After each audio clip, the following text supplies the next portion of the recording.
The Immingham Dock Complex is surely one of the UK's best deep water facilities, with easy access to major trade routes and less than 24 hours from a European market of 170 million people. First conceived in 1874, the building of Immingham Dock began in earnest in 1906, and then was officially opened on July 22, 1912, by King George V and Queen Mary, who arrived by paddle boat from Killingholme. The King was so impressed by what he saw, he knighted Port Chairman Sam Fay right there on the spot. It was the only time a knighthood had been given out so spontaneously. Interestingly, the port was originally earmarked for Grimsby, but was later switched to Immingham, which transformed a small rural area into the town we know today.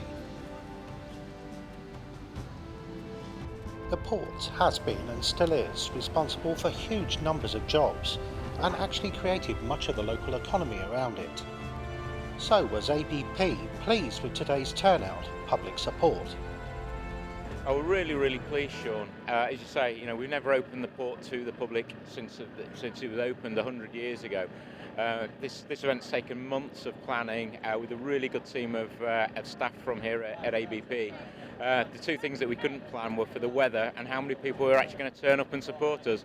As you can see, we've had a fantastic sunshine all day, and numbers have been really beyond our expectations. Over the last 3 hours, we've counted around 5,000 people each of the last 3 hours. One special guest today was the HMS Time, a river-class offshore patrol vessel, and the Navy was having a busy day controlling eager crowds, with hundreds of people desperate to get on board and see the ship at closer quarters. People are having an absolutely wonderful time, sitting in the captain's chair, playing with the buttons, ringing the bell, handling the weapon systems, etc. It was having a really good time. I don't know how many we've had on yet, but it was well over 400 at about midday today, and it's now, 1:30, so a really good turnout. We move now from this modern seafaring vessel to the super sloop Spider T, which was fully restored to her original condition on the outside and stunning period Edwardian interior. She also recently did a star turn at the Queen's Thames Diamond Jubilee pageant. She was built in 1926, one of the last sail-powered vessels. She was launched with no engine, cargo carrier, and she was launched from New Holland at the side of the Humber Bridge from Warren's shipyard. What I wanted to do effectively is to make the vessel for Captain Tomlinson for his own personal use. The idea was to build the interior specifically as if Captain Tomlinson had it built for his own personal use within the period that he was around. So the idea effectively is to create a period interior that befits the vessel. So when you look around there, you really feel like you're stepping back in time. The other thing is, she was very versatile, and that was where the hope that the Spider would win out, because she could do the canals, the estuaries, the rivers, the North Sea, made of all work. If there was something that could be done, the Spider would be there to make sure that she earned her crust, so to speak. The first ever Port of Immingham Community Open Day afforded the public the golden opportunity to view the vast port operations at close quarters and enjoy a wide range of activities celebrating the port's unique history. This was indeed a lavish event, with something here to please everybody.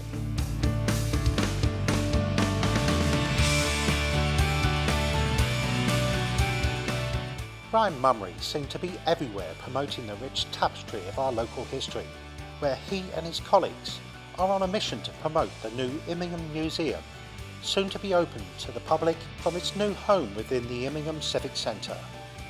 The museum also hopes to become the area's premier venue for rail memorabilia, where private investor and railway enthusiast John Trevitt has helped with the development of a new mezzanine floor to house a model Immingham Railway, charting the history of the Great Central Railway, the docks and the local area.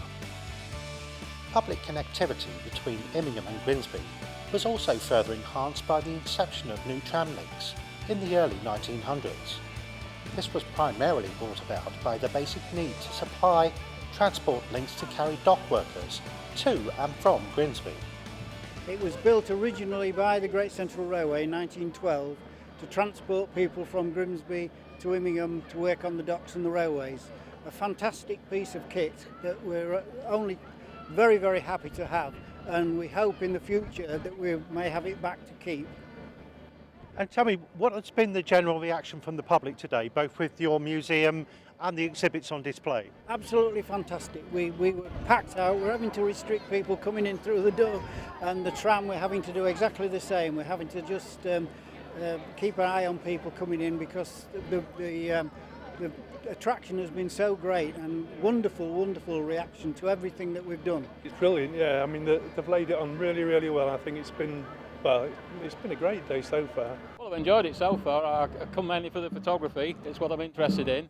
Plenty of scope for doing that, you know. Lots and lots of people here. I never expected to see so many people, but they all took it to the hearts and they've all come down and seen everything. So, yeah. Oh, it's a cracking day, and the weather's turned out nice for everybody. So, and a dragon boat's great fun.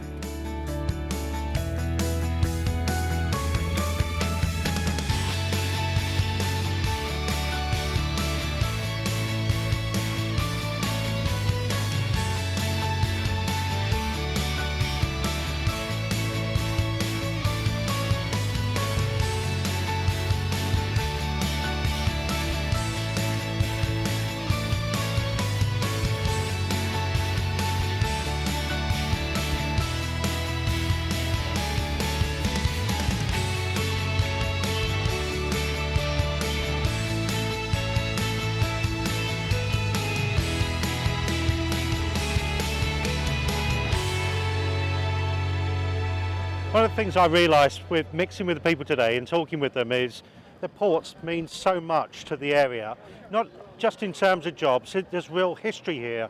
There's people who said they rode on the carriages coming into work. There's people who said they were on board boats here for loading, offloading, exporting.